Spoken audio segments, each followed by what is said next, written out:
Alors, ce qu'il faut savoir déjà avant de commencer, c'est que j'ai pas mal galéré à trouver une idée de sujet, comme je vous avais dit par message. J'ai cherché, et au bout d'un moment, je suis tombé sur une idée que je trouvais assez intéressante. Alors, du coup, ce qui fait que je vais pas mal tricher, parce que effectivement, moi, je vais m'écarter pas mal de l'idée même du conflit de la guerre d'Italie, parce que de toute façon, vous l'avez déjà extrêmement bien abordé. Et je vais vous parler d'un seul individu qui a été à la fois dans sa vie dramaturge, peintre, dessinateur, graveur, mercenaire, réformateur et homme d'État. Et oui, Une parce qu'il bien y a des remplie. gens, des fois, ils savent pas quoi faire de leur existence, du coup, ils font plein de trucs. Parce qu'aujourd'hui, on va parler de Niklas Manuel Allemand, surnommé Deutsch, of course, du coup. Enfin, Allemand, c'est vraiment son nom de famille, et du coup, forcément, on l'appelle Deutsch. Voilà, donc du coup, Niklas Manuel Allemand, naquit à Berne en 1484, il est donc suisse. Il est fils d'un apothicaire originaire de Chéry, dans le Piémont. Niklas adopta le patronyme de son paternel, optant finalement pour Deutsch afin de le germaniser en fait, hein. C'est lui qui est parti là-dedans. C'est comme ça du coup qu'il va signer la plupart de ses œuvres. Le jeune Bernois dut se former chez un maître verrier comme le laisse supposer ses premiers dessins, des projets vitraux qui datent d'environ 1508. Cependant, on ignore tout des différentes étapes de son apprentissage. Quoi qu'il en soit, on suppose que des difficultés financières semblent avoir marqué ses débuts, alors même qu'il se mariait en 1509 à l'âge de 25 ans. Il va se marier avec une certaine Katharina Frisching, je sais pas pourquoi je le dis avec un nom, avec un accent anglais, Frisching, alors que c'est la fille d'un capitaine bernois. Et il se trouve que c'est un capitaine bernois qui lui permettra d'intégrer le Conseil de 200 en 1512. Alors du coup là vous vous dites, ok mais c'est quoi le Conseil des 200? Très bonne question, vous dirais-je. Et c'est quoi le conseil des 200? Bah très bonne question, Léo. C'est un conseil avec 200 personnes. C'est un conseil avec 200 personnes, bah voilà, c'est bon, Inversion, on passe à la suite. Voilà, sachez qu'il est aussi nommé le magnifique conseil des 200 avec ou sans majuscule à magnifique, les avis divergent, ou alors de façon courte simplement le magnifique conseil avec une majuscule au magnifique et au conseil. C'est une assemblée législative composée de 180 personnes. Oui, moi je m'attends à ce qu'il soit En pas vrai, 200. c'est très drôle parce que c'est 200 à 300 membres quand même, donc effectivement, c'est Voilà. pas du tout 200 personnes. Qui apparaît du coup au XVIe siècle dans l'histoire des institutions politiques suisses dans les cantons de Zurich, Berne, Fribourg, Bâle ainsi que dans la République de Genève. Je vous passe les détails parce que le but, c'est pas de parler de la politique interne suisse du début du XVIe, tant bien que finalement, je vais vous en parler quand même un petit peu. Dans les textes, on parle déjà de confédération, donc à plusieurs reprises, j'utiliserai ce terme pour désigner la Suisse et j'utiliserai le terme de confédéré pour désigner parfois les Suisses, afin de ne pas faire de redites au sein de ce petit texte. Enfin, bref, retour à la storyline de Niklas Manuel Allemand. Au début de l'année suivante, donc du coup on sera en 1513, motivé sans doute par l'argent, mais sans doute en raison de sa nouvelle position politique, Niklas va rejoindre les troupes mercenaires bernoises dépêchées en Italie contre la France. Ses talents artistiques déjà appréciés par ses contemporains conduisent ses officiers à lui demander de créer la bannière bernoise de Jules II, le pape.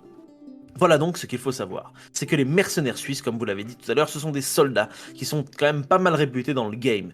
Du coup, ils sont bien évidemment illustrés pendant les différentes guerres d'Italie. En l'occurrence ici, on est en 1512-1513, donc on va parler de l'expédition de Pavie. Bah oui, on en a parlé à plusieurs reprises au cours de cet épisode, mais c'est normal. Ça va permettre aux Suisses de se faire les protecteurs du duché de Milan. En 1513, le roi de France Louis XII va rassembler une armée d'environ 14 000 hommes, comportant un contingent considérable d'infanterie et d'artillerie, qu'il va conduire en Lombardie. Niklas, ainsi que près de 4000 mercenaires suisses, eux vont marcher sur la cité de Novare, ou Novare, je sais pas, en fait dans le Piémont.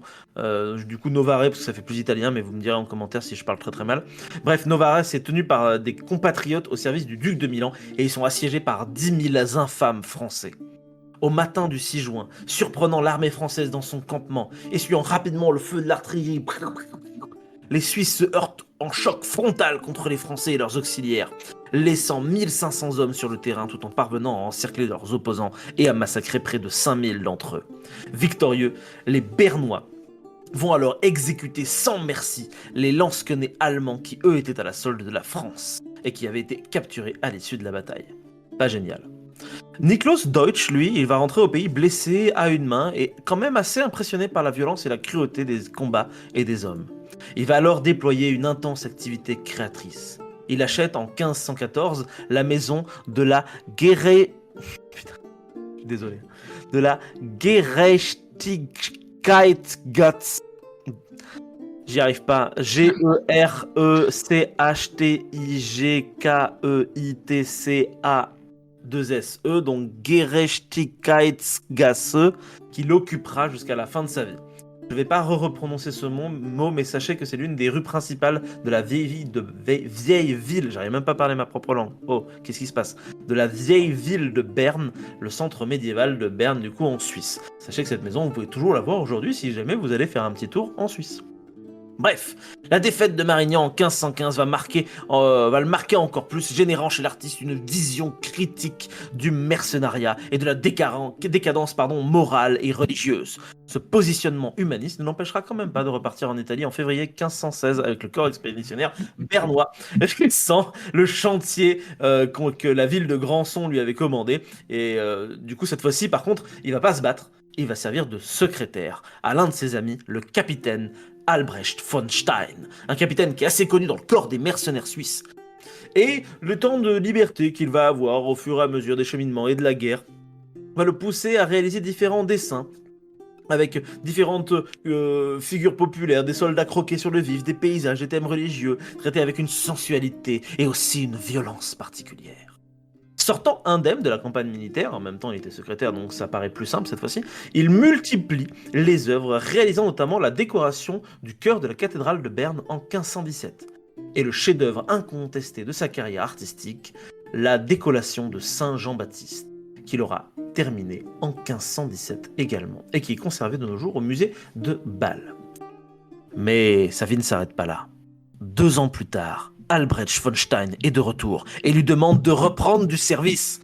Alors là, on a l'impression d'être dans un film américain où du coup, Niklos il va être là à faire non, mais je suis trop vieux pour ces conneries. Mais Niklos arrive à le convaincre. Et ensemble, ils vont prendre part à la bataille de la Bioka en 1522, où 4000 d'entre eux trouvèrent la mort, dont le capitaine von Stein. Oh non. Oh non. Choqué une fois de plus par sa déroute, c'est la 3e fois de Niklos, il y avait des signes quand même. Il rentre du coup définitivement en Suisse et compose en hommage à ses compagnons d'armes tombés sous le coup de l'ennemi un poème intitulé Le chant de la Bioka.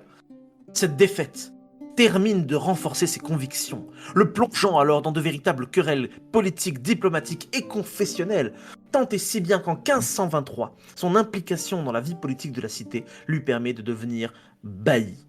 Influencé par l'iconoclasme protestant, c'est à ce moment qu'il délaisse son activité artistique au profit de son œuvre littéraire, soutenant avec ardeur la nouvelle réforme.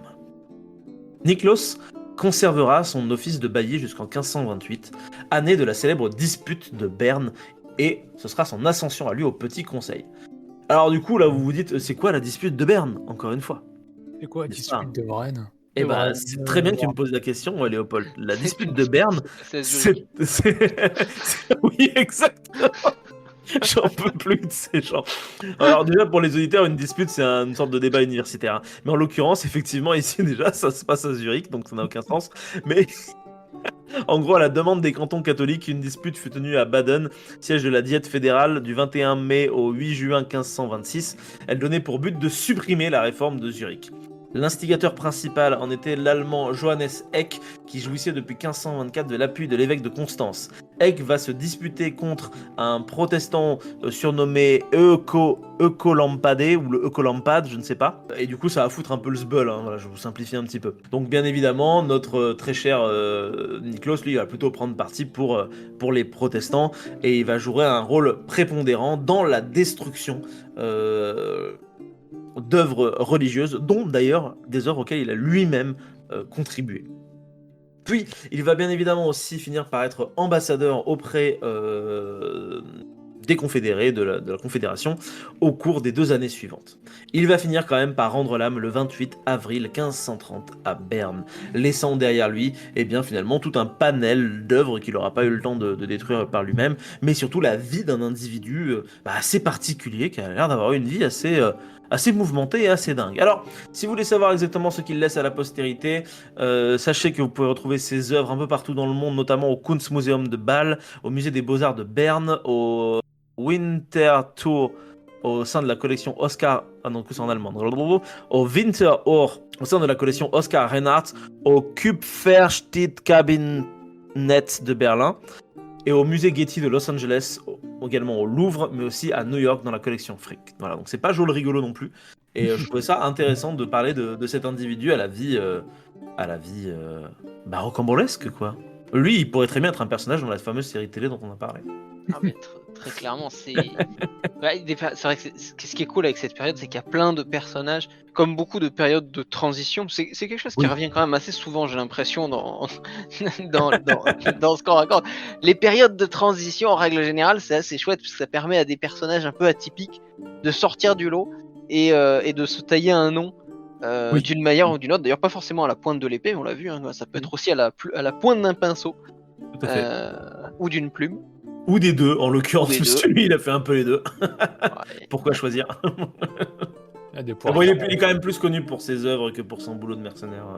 D'ailleurs, si vous êtes sage et que vous likez et partagez ce podcast, chers auditeurs et auditrices, on vous dévoilera peut-être l'origine d'un personnage de manga extrêmement connu, le Oh. personnage principal de Berserk, Ah qu'on appelle Guts, non. puisque devinez quoi, il a un contemporain qui existe vraiment durant la période des guerres d'Italie, alors qu'il n'a pas participé de mémoire aux guerres d'Italie, mais qui a vécu dans cette période-là, et qui a combattu, qui était un mercenaire lui aussi, et qui a fait de la politique. Mais ça, c'est seulement si vous laissez des commentaires et que vous partagez. C'est un commentaire et partagez, et puis peut-être que la réponse va arriver, il faut le faire tout de suite. Allez, c'est parti. Chop. Ben non, il faut qu'il s'abonne et tout. Non, bien sûr, il s'abonne et tout. Non, mais attends, mais là, il y a S'il s'abonne, si tu vois sur les stats un nombre d'abonnements supplémentaires, C'est tout on d'un fera coup, l'épisode. ça augmente. Attends, Si vous écoutez sans être abonné, c'est un scandale, Yves. Abonnez-vous si vous voulez plein d'autres come on, informations. let's make a deal. On va le faire à la méthode Trump. Tu t'abonnes, moi je fais un épisode. Ça y est, on a changé d'air, il faut vivre avec son temps du coup maintenant. Mais en tout cas, moi je voulais vous remercier tous les deux parce que au final on a quand même fait une temporalité qui est pas mal parce qu'on a environ 1h15 d'enregistrement, c'est tout à fait raisonnable je trouve. Donc merci à vous deux pour toutes les informations que vous avez données. On remercie également le public qui est très nombreux ce soir, qui est incroyable, il nous fait coucou. On sait qu'on prononce mal l'allemand et que c'est un problème, mais on espère qu'on fera du progrès dans le futur. On aimerait aussi saluer les auditrices, les auditeurs qui nous écoutent partout en France, mais aussi en Bavière sûrement, j'en suis sûr. Donc n'hésitez pas, voilà, si vous êtes bavarois, écrivez un message et dites Ich bin ein Bavarois et peut-être que ça... Et sachez qu'en plus ça a un lien avec le personnage qu'on a teasé. Donc allez-y les Bavarois. Allez-y, commentez les Bavarois, on veut ça. Ils peuvent pas, ils sont en pleine dispute, ils peuvent pas tout faire. Hein. Attends, il faut que je fasse quelque chose. Je reviens. Bon allez, sur ce, on vous laisse, on vous fait des gros bisous.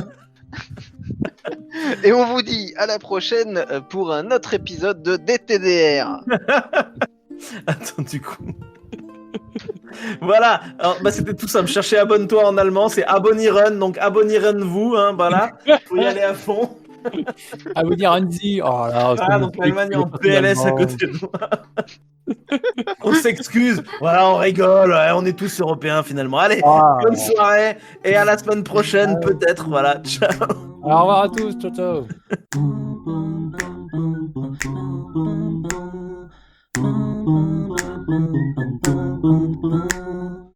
Abonnieren Sie. Abonnieren Sie. Abonnieren Sie. Voilà. Abonner Andy. Parfait. Allez, je coupe. T'as vexé toute une communauté, bravo. Oui, bravo. On applaudit. Le mec est très fort. Stop Bah record. écoute, moi je suis content, pour une fois c'est pas moi qui dis des trucs racistes, alors... Ah, est-ce qu'on a le droit? Je savais pas qu'on avait le droit. Attends. Si ce petit instant passé en notre compagnie vous a plu et que vous avez envie d'en passer d'autres avec nous, eh bien n'hésitez pas à vous abonner, mettre un petit pouce bleu, partager la vidéo ou encore nous suivre sur les réseaux sociaux. Sachez que vous pouvez aussi écouter cet épisode dans son entièreté et pour cela vous n'avez qu'à vous rendre dans la description de la vidéo. Je vous dis à très bientôt pour à nouveau écouter un petit peu de tout et surtout un petit peu de rien.